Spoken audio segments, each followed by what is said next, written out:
So, hey, what's up, guys? Fellow artists, fellow creators out there.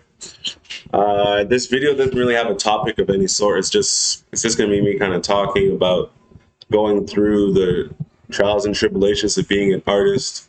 When art, like, is one of those weird things, man. Like, it's one of those things where I think a lot of people take the hopium drug, hoping and wishing that things are gonna come to fruition without actually having a proper plan. And when you kind of approach things that way, you kind of realize that you're kind of digging, or like, I guess the expression, you're paddling up river without a canoe or something. Upriver, like, whatever the stupid expression is, like, you're just doing yourself a major disservice by just hoping and wishing that things work out. Like, and not to say that you have to have a solid concrete plan either, but it's just to say that, like, you have to have a couple of things in place, like a strategic path that you want to follow to get where you want to go, right? Because the entire entertainment industry as a whole is propped up on the idea of hopes and dreams of, like, oh, I'm gonna go out to a certain place and try to accomplish my goals, and I'm just gonna have $500 in my pocket, and I'm just gonna go out there and wing it. And for the last, at least, I would say, like, the least 100 years that Hollywood has been a thing, that's been it.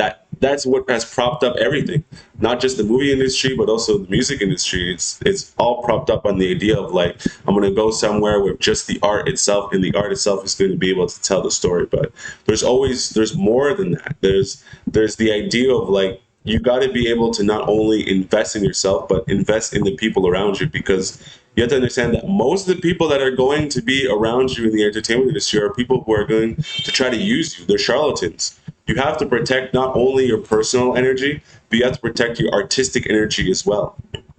Like, producers might prey on you if you're a really good vocal artist. Like, they're trying to get on the come up, and, like, of course everyone's trying to get to a certain place, but you have to also understand that, like, there's some people that don't have your best interest at heart, and vice versa. There's artists who are going to use producers for their beats and try to get, like, to get the best sounding beats for the lowest price. All these artists, man, they don't like to pay for beats.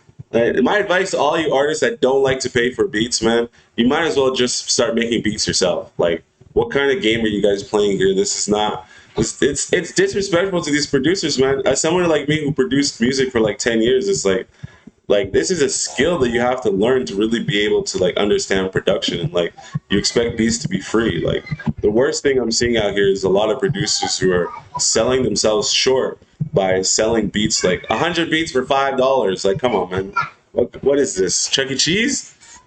So, like, there's just a lot of things going on in the music business and stuff, and just not just the music business, but the entertainment business as a whole, where a lot of people just, I think you really can get caught up and lose faith in what you're doing and, like, what you're trying to accomplish, because it can seem like this massive daunting task to accomplish anything in the entertainment industry and in the art world, when because there's no real rule book.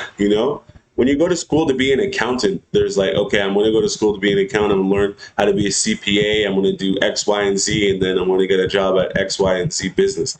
But when you go to school for art or anything art related, it's like, okay, now I have the talent, but, like, who is really hiring? Like, the corporate art world is, like, unless you're into the corporate art world, yeah, you could, I guess, like, I don't know, like, to me, the idea of the corporate art world really doesn't really jive. But, like, I think there's a lot of talented artists that have these skills, but they don't have a proper outlet. Like I was saying before, like, a lot of people are going to try to be charlatans, and a lot of people are going to try to, like take advantage of you. But the best case scenario is, like, you have to stay true to what you're trying to accomplish and not necessarily fall for those traps. So that's the video. I'm not going to make it too long, but I just wanted to kind of touch base on that essentially. But yeah.